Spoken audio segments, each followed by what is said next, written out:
This session of Keen on Architecture will be focusing on the faith of Buddhism as one of our world religions in a village of 100 people and the relative proportion that religions speak to the 9 billion people on the planet. The content today is the Shwedagon Temple, which is a Buddhist pagoda in Myanmar, the old country named Burma before, and contains relics of 4 previous Buddhas. Relics are the staff, a water filter, a piece of the robe, and strands of hair from past Buddhas on the site. And people travel from all over the world to come and pay their respects to the divinity of the idea behind the language of this faith in the Eastern Hemisphere. So we'll look at this from multiple views, from an elevation to show the different parts of the stupa. And then we'll work in perspective along a 1-point perspective of the street that leads up to it. And then because it's a cylindrical building that's steeped in a pyramidal form, we'll work with moving the arcs of the circles that they move up toward the spire or the top of the pagoda proper. So you see it's biaxial symmetry here. And so it works much like many other subjects to date in compressive strength, where the stones and materials that are lifted off the face of the earth need to have some type of reference point to bring the structure back down without failure. So in this case, it also works in that sort of pyramidal view as it stacks up and rises up to its massive height in the city of Rangoon. So we'll first take a look over here on the right to a little diagram we'll do off the side of the paper. So just taking one of the little tick mark lines over here, we'll simply show this being sort of the central core of the vertical that goes off the face of the earth. And so what happens then from that base, and we'll do a twin to this dimension over here, it triangulates up at about a 45-degree angle from the corners. And then as it comes up to about the final pyramidal top of it, it flattens out a bit and starts to arc more vertically. Until finally it rises up to its precipice here on the top, and that last little glimmer of gold at the top, because the entire structure is clad in gold.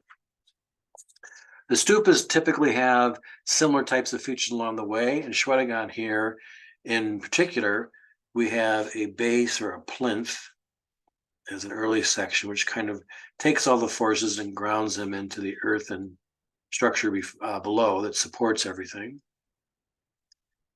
And then there are a series of terraces which step up, and these can vary in size and scale from stupas across the Buddhist culture. There's tertiary rings that also move along the way, and then what they refer to as belts. And these belts could be decorated differently. This one up here has got little ribs that come down the side of the belt. And then that starts to give us the base for the spire, which then projects up almost to the top of that pyramidal form and then rises up a certain distance until you get to the base of the lotus petal. So more of a natural floral feature here then, as if it's a growth,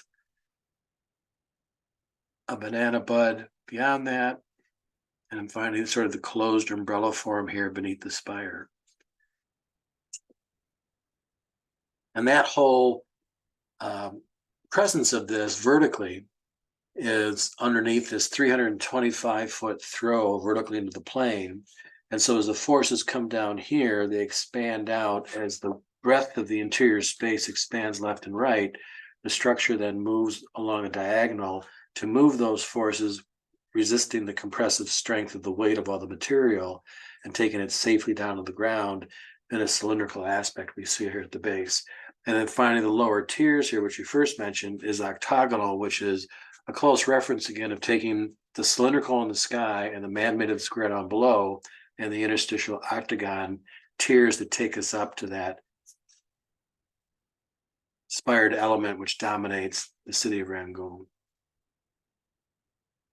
So now if we come to the language of the perspective down here, the mass of this, if we take a look at a photograph of the viewpoint we're going to look at here. It's sort of difficult because the presence of this is very powerful from a distance, but once you're in the town proper, there's enough built up ideas around the temple which sort of support the tourism, the faithful to come, purchase objects, and then gift them back as part of the Buddhist faith to always be given in your life. And so we want to find that open sort of view shed so we get the biggest breadth of size of this, and you don't actually experience the whole girth until you're closer to it. It has a dominion from a distance, but then it gets sort of obfuscated by the small architecture around it. And then when it opens up to this sort of pedestrian way, you can see the base again. So we're going to draw it from this side, which gives us down here at the base of the page, you can see the one point here where some of the diagonals are leading into it.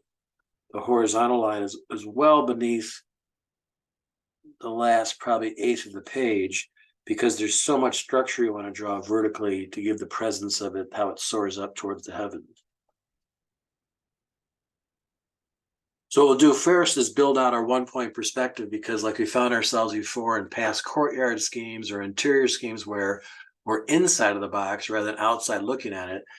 Once you're inside, 1 point has to be in the box. So this courtyard here has a side wall, sort of a back wall when you get to the stupa, and then we're walking through the closest wall where the street starts.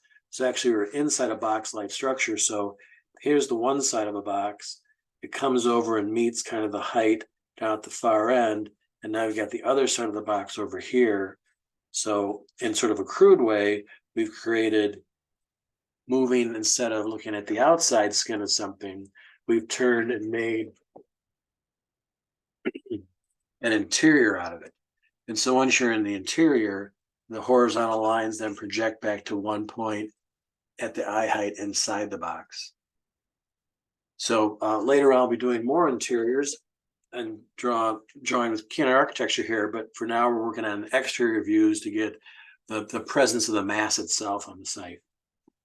So we're going to build up the street a little bit first. So let's move the model of the pagoda out of the way and then concentrate on the small pavilions, little temple-likes in their own right on either side, which are going to be crenellated and create sort of a forest of these great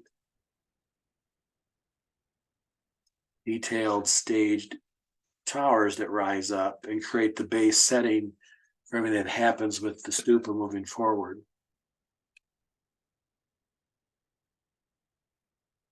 I just sketch out their outlines here quickly that we see marching up the right side. And then closer to us, we've actually got a little more traditional architecture of having the language of columns rising up. Another column on this side. And then the tops of those columns are going to be met by an entablature. And then on top of those, we've got the movement of a pyramidal top. And so we're going to sketch these out kind of in less the detail because we want to make the spectacle be the background. You can see here probably more of a 20th century building that's been built along the street there for more modern conveniences with a second floor area above it. So that box gives us a nice stasis for developing the sketch as it marches down the street. After that, there's a little return, another box after that. So we get the cadence of the part of the little temple format in the foreground, and then 2 boxes drive us back to the plain, which we walk through to get into the stupa proper. So we have one more little segment of a tower in the backdrop there, one closer to us. And there's a myriad of these all the way around in all 4 dimensions around the stupa, making it a real spectacle of an environment before we even approach the interior. So now everything is coming down here because our view shed from the sort of photographic image here is driven down by wherever that point is, tells us the height of a person. So we can go on that horizon line and put the scale of an individual in the distance. And because it's a very highly touristed spot, we can come back and do, for instance, a larger head on that same line with a larger torso. And that gives perspective away from those people, and then more in the distance. On this side, perhaps some even further back, closer to the stupa. And so this is certainly a lot less than you normally see on a typical day there, because it's a spectacle on an international presence now. On the other side, there are, again, boxes that come and terminate once, twice, and 3 times. So if we draw in those outside edges,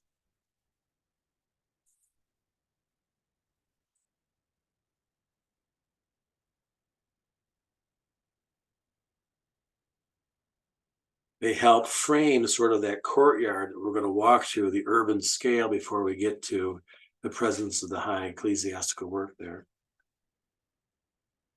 I'll run down, and these are broken up into vertical panels along the way.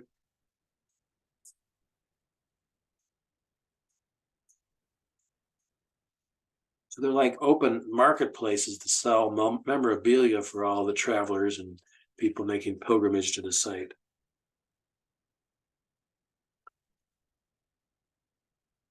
And they're capped by an array of these staggered pitched roofs. In this case, this one caps up. We see a more detailed view of things in the distance here, close.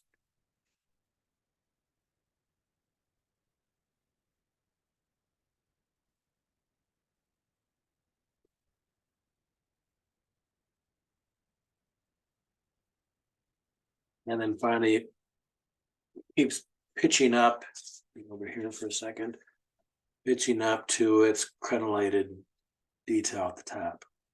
Now, these aren't our primary subjects. These are secondary framing pieces. There's no real close vegetation or foreground here, so we're going to use the architecture of the urban plain there to develop the bracketing, which then takes the view shed of the person and forces the eye to go from the top down to grade at eye level. And in the center of that, it will point right to the center of the spine of our structure. So that's enough to kind of like frame this out for now. There's another sort of elephantine tower over here in the backdrop. And now the critical thing here is to develop the language of the stupa proper. And so it's going to be a series of cylindrical forms that are rising higher and higher away from the horizon line as we're looking up to the massive height, because it's taller than it is wide, so it's got a really good vertical thrust to it. So what we want to make sure we do is realize that if a curvilinear line is actually on the horizon line, it would actually be as flat as the horizon line. As it moves up for it and up into space, we come up and then bend that around into the edge of our box as we complete it here. And the next tier up here is the same type of line, but it's going to be more bowed than this one, as that wraps around and twins over here. The next section up here, again, a little bit more dramatic of the arc until you can see with the tick marks up here, the arcs are getting much more almost circular in view because we're underneath them. So the presence of the top one really arcs and benefits both sides there. And then we come to the top sort of finial piece. And so that'll at least give the sense that it's, first of all, moving in the round, like the stupa generates here. And the fact that we're giving it a motion by having the edges of the lines come from the closest part to us. And the distance is very, very short on the paper for us, like less than 1/4 of an inch, but it speaks for a whole series of 50 to 80 feet, making that turn to the back. So the presence of those little bits that kind of roll around on both edges are important to make sure this is a cylinder that's spinning in space and also sort of vanishing before our eyes into the heavens above. The legend said it was constructed over 2,600 years ago and remains the oldest Buddhist monument. 2 brothers who met Lord Gautama Buddha while he was still alive received 8 of the Buddha's hairs. The brothers decided to travel to Myanmar, then known as Burma, and discovered the Sigatura Hill, which is a high point. This base we're looking at here is a high point in the whole region there. So it's kind of an ideal way for them to situate this glory pack they've got from the Buddha proper. So again, the 325-foot stupa here is a commanding architectural element here. The outside skin, this is a black and white image, so it certainly doesn't do it well, but any type of photograph you can get online will show you some 8,690 sheets of gold that cover the outside skin here, and it's encrusted with 7,000 diamonds and precious gems such as rubies, sapphires, topaz, and an enormous emerald. And the emerald is right on the axis of the sun, sort of the rise and fall of the sun each day as it moves around, and periodically picks up on those special days a spectacle of color being shown as the sun strikes that emerald. There's 4 entrances that we saw on the model form before to get in the interior.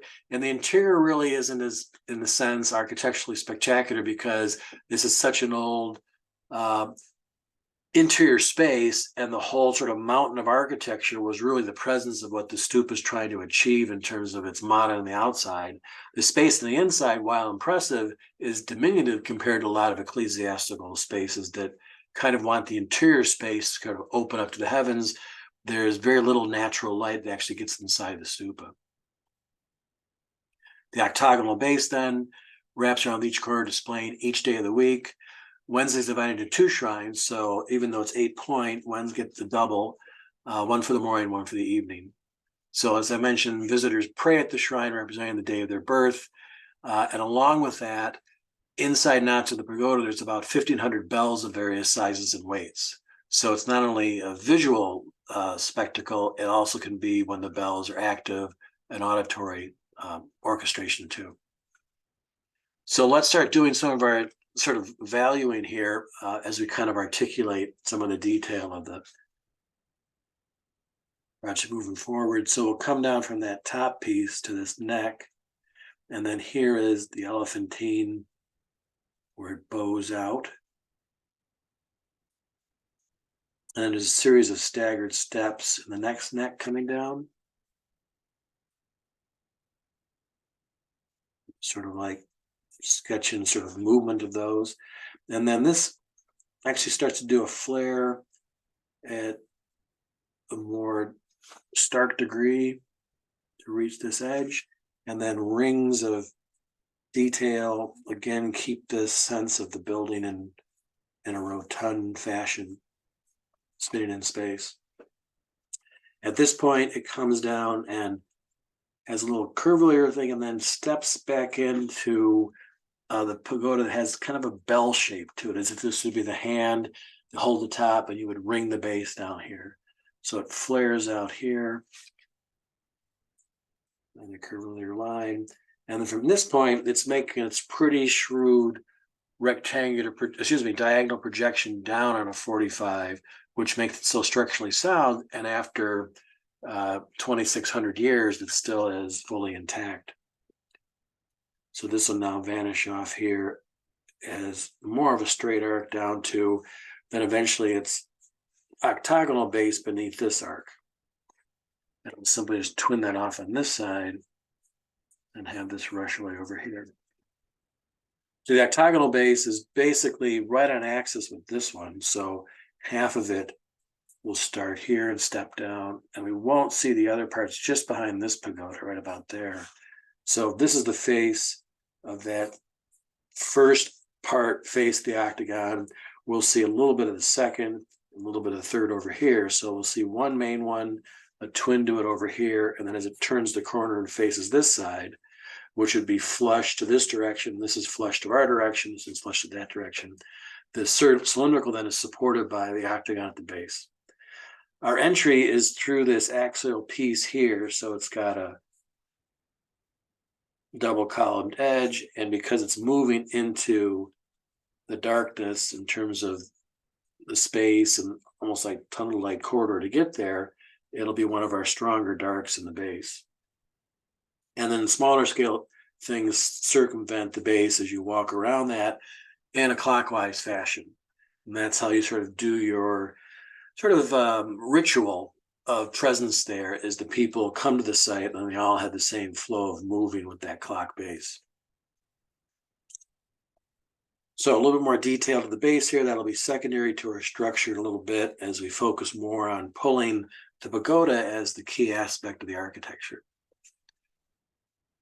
It's also the Burmese, now Myanmar Buddhists, follow practices originated in Hindu astrology. So it recognizes 7 planets of astrology: the sun, the moon, Mercury, Venus, Mars, Jupiter, and Saturn, and then 2 other planets which are based on Hindu astrology. So the 7 days of the week, the 7 planets, it's symboled by numbers, and the relationship of 7 being the irrational number and the 8th down below being sort of the man-made, axial proper and stayed type of numerology.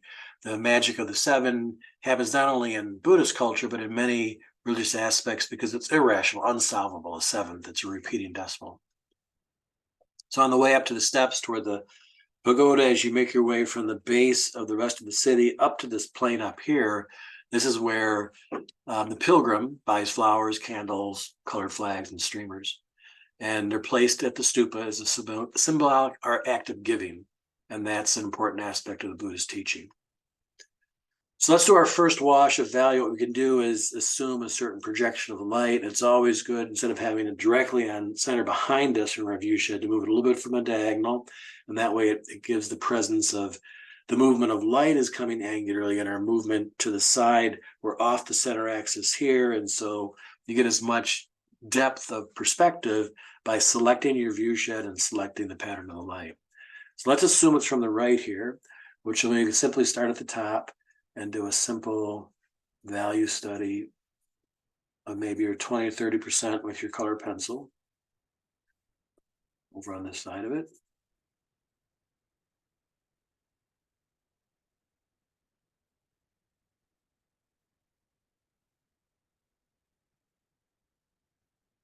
One of these lines in here that clear up the material.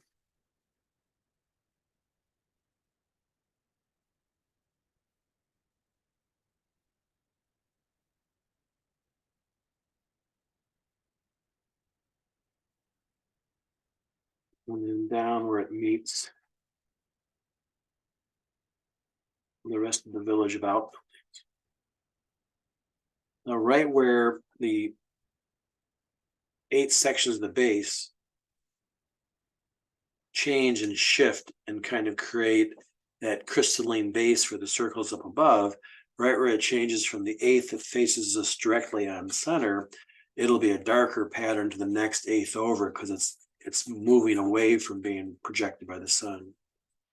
So this will be a stronger movement, and at this end it gets even darker then as it reaches another 8th that's wrapping around it. And as it comes down, it steps down through vertical movement of some of the planes as they're stepping and staggering along the octagon rotation. And then we can come to the whole right side of our courtyard and know that this plane that faces this way is in shade, so that receives no light from the sun. So you can come to those 2 boxes we had drawn earlier.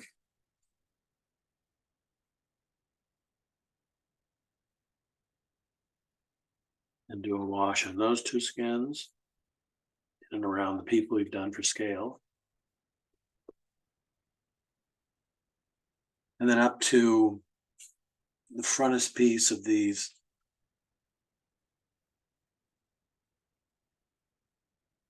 outward pieces of architecture which supports the main pagoda here.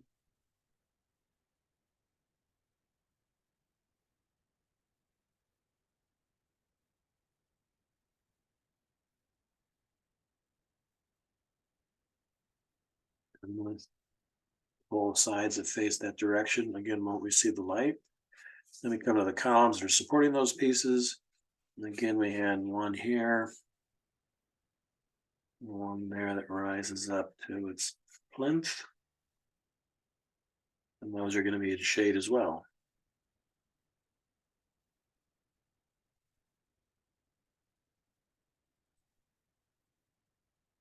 And again, it's an abstraction of what's there. It's a series of sort of jeweled types of shapes, highly decorated and ornamental.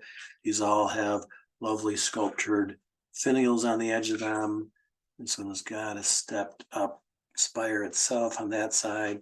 So it's just sort of a diagrammatic idea of that profile that's going to march its way to the very smooth, clean, gilded, lovely golden stupa at the end of the drive here.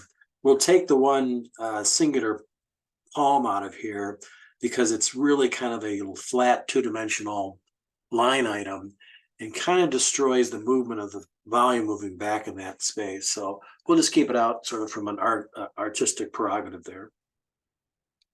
Okay, so then we'll also take the idea of moving into the brightly lit ones on this side.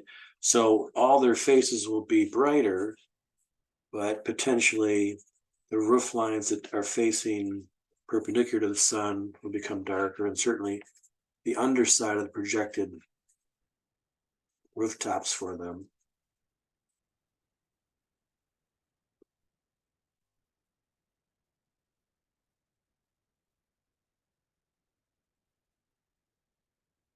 So if the sun's coming in this direction, it'll light up one side more than the other. So step down, and up front here, there are little decorative finials on top of this shop.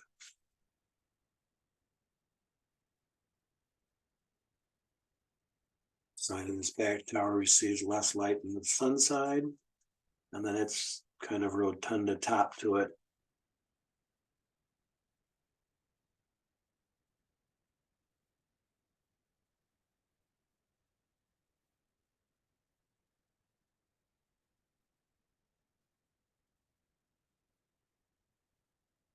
Okay, now we'll push back toward our subject and try to articulate the detail here. And it is very sort of almost modern in its presence because the lines are very clean, the forms are very linked to each other. It's not egregious types of secondary applied ornament. It all is integral to the structural shape of this sort of upside down bell in this pagoda fashion. So we'll come to that edge, which is going to be prodding the sky up above, and we'll come to that leftern edge and detail out some of the callings of the line work. There's some vertical reference in these pieces.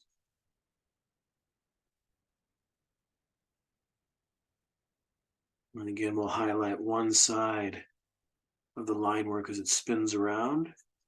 Then the other side will have less detail because it's washed out by the sun, so it's a little bit stronger on this side.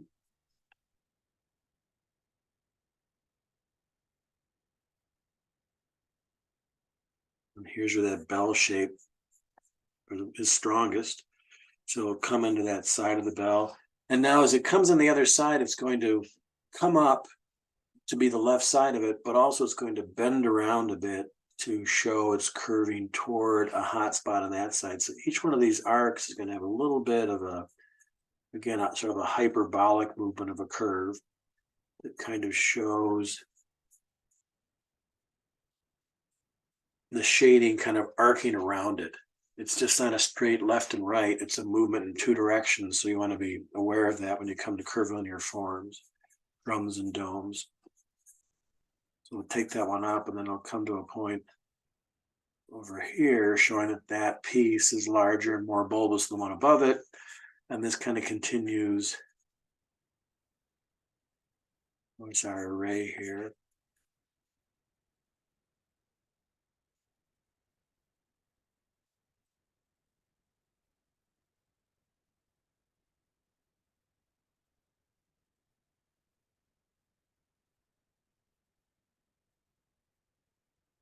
And so we get the presence of the light then shine on that side. So on the right side, we'll come over and show a little respect for the cast shadow beneath the line work at these edges. So we hold on to those corners.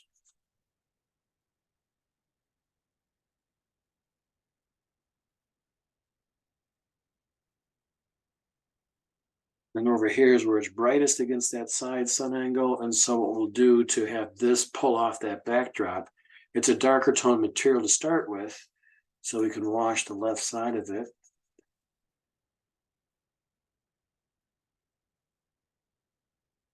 Now we're sitting down. And then within that, there are pockets of dark, which are the spaces that we see beyond the outside skin of this tower feature. So again, it's a diagrammatic version of this because this is subject matter. We'll detail this more and more, and these will sort of dissipate out to the right and to the left. But right toward the top here, where it really crosses the skin of the sunlit pagoda, will have its darkest edge, and that'll help pull it off the backdrop.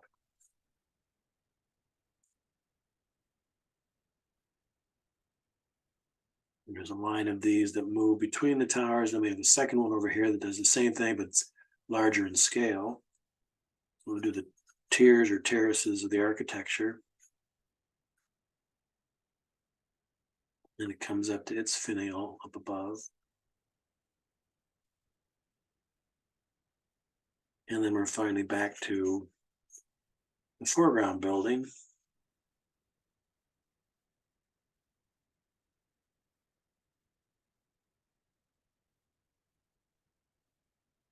I can rotate, and now here's the fascia board, which doesn't receive light. It's a darker wood pattern anyway, and the underside of it is even darker yet.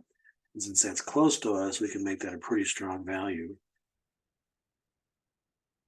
This edge, that edge, and then darker underside that one.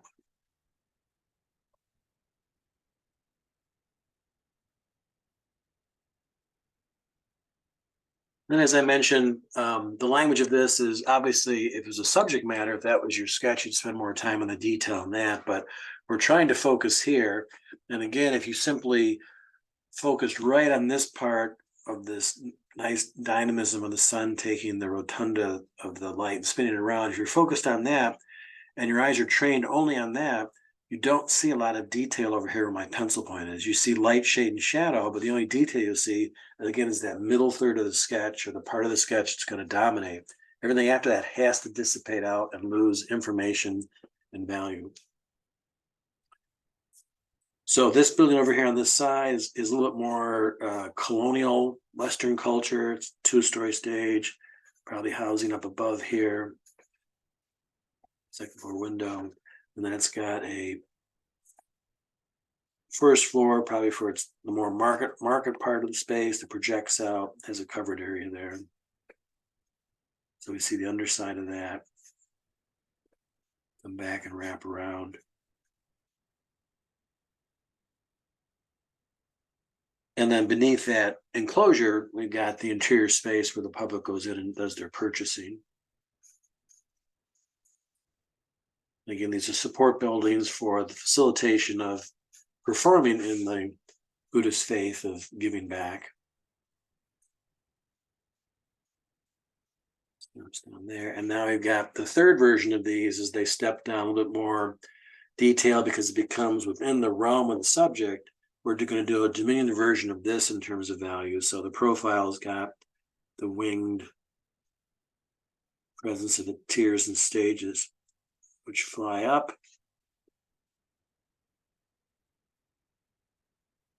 And that has a nice strong value against the stupa.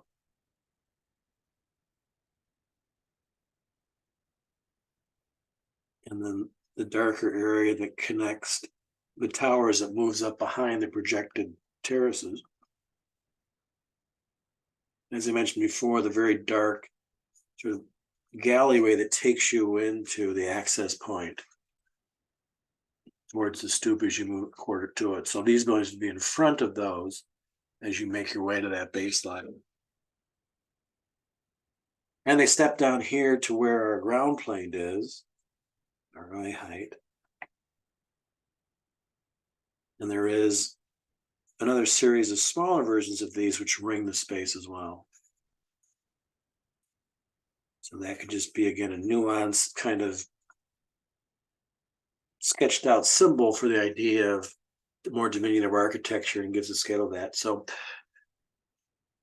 working on the left side, we want to not necessarily eliminate the brightness we've got established by the light, but we want to show the depth of dark within those spaces or things that are casting shadows onto it. So on the pitch of these roof lines, the underside here will be receiving no light.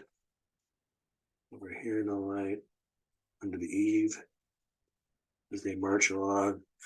And then the eave of the shop on this side, again, casts a shadow onto its skin. This side might receive a little bit less light in front as that building goes back behind. And then we see the interior of those. So whatever is dark over here for the spaces you'd see into the spaces above, the same holds true for this side, that there's a range of dark which takes us into that space around the corner into more of the store's interactivities on that side.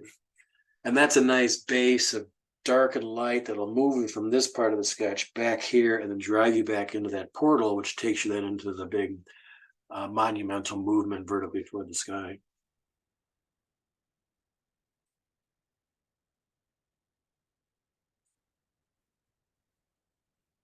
So Rudyard Kipling was a famous British author and traveled the world and wrote about the extent of the British Empire.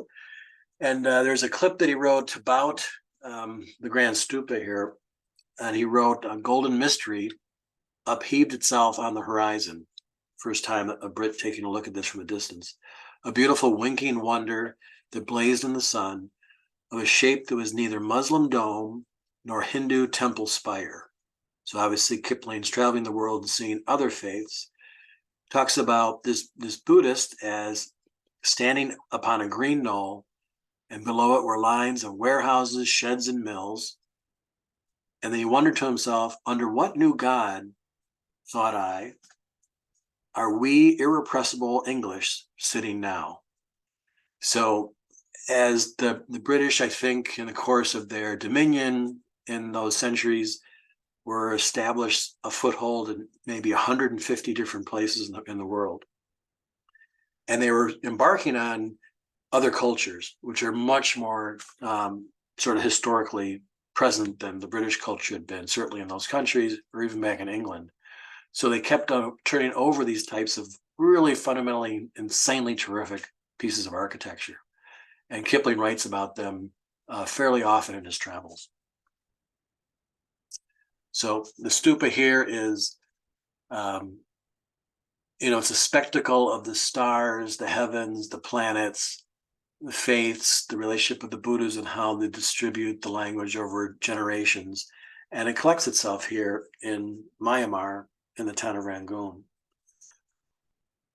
So now we can finalize that we do all our work by going back into that finality of the edges to see where we want to make the final definition, because we've got places where we're holding white and then places where we're going to go dark. And now we simply want to take that chart and push it so that we're controlling all the whites in the drawing, and we're going to sort of let the darks be the counter accent point to it. So we can leave this over here for now as a reference. And so coming back on this side, it's important to come back in and do the littlest bit of detail at the top and show the maturation of the building as it rises to the top. And then come back and twin up some of the lines to be a little bit more constructive, sensitive here. And all these ribbons that seem to be physically tying up the pressure of the forces that want to drive the stone outside away from the center line. And the circles and the structure and the geometry itself is just counteracting the natural forces held within.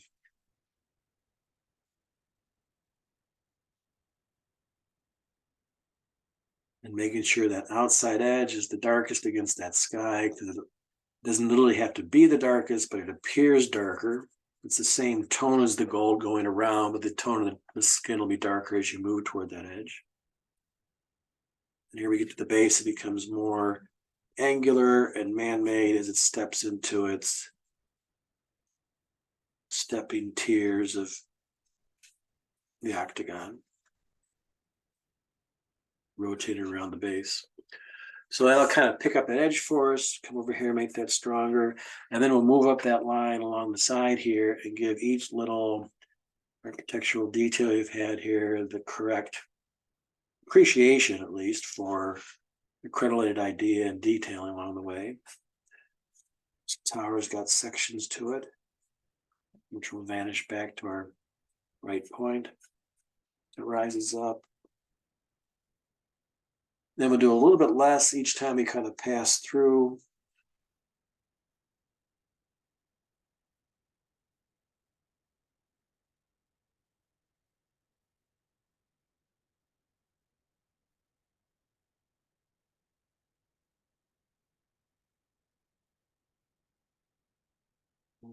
And this comes down.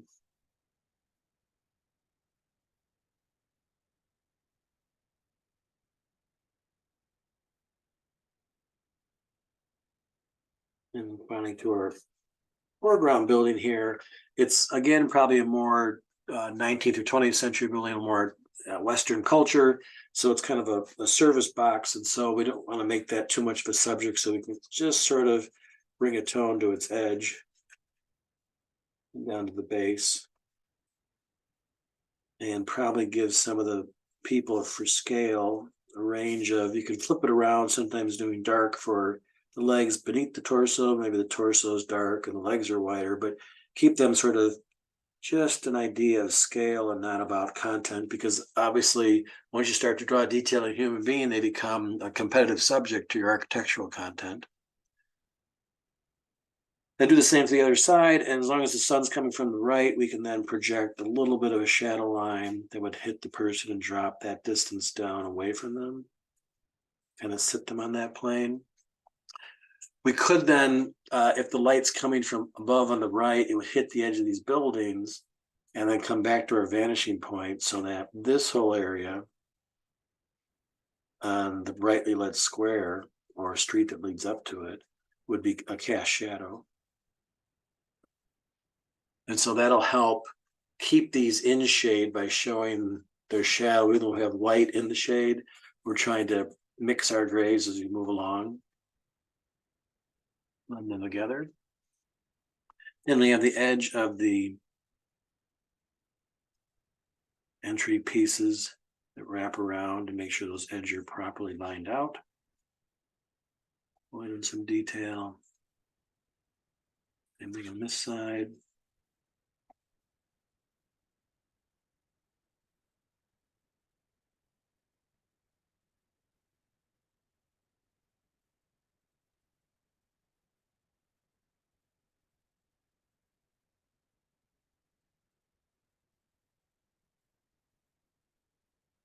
Again, as time allows, I'm going to close up some of the features you started before.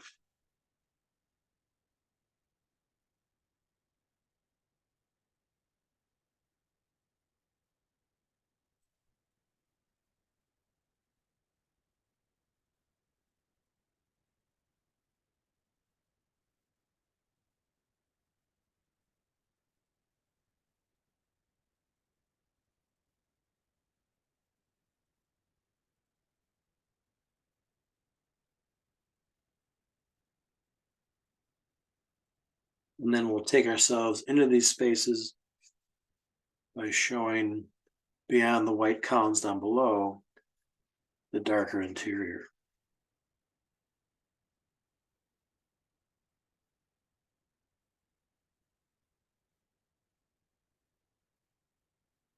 And now to absolute black, obviously we want to be able to pull ourselves from our view shed left and right, closing down. The point will take you to that area down there.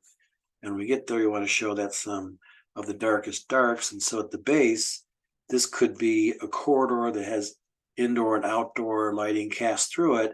When you get to the back, there are actually doors that go into the space itself, and that's got to be absolutely cardinal black right now. The blackest black that takes you back there and has that attraction. And then probably the underside that has the projection of these things just above it is a very strong place to put black as well. We'll do that for this one.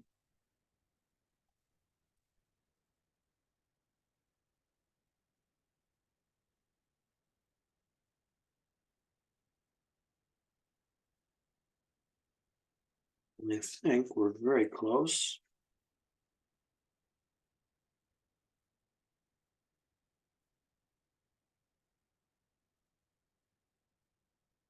in our honoring of the Buddha, a holy man who had stepped out of mainstream Indian religion of the Brahmin and the priest. The Buddha then dispensed rituals and speculation about God, teaching intensely pragmatic paths of mental cultivation. And the goal is to end suffering for you and for all mankind.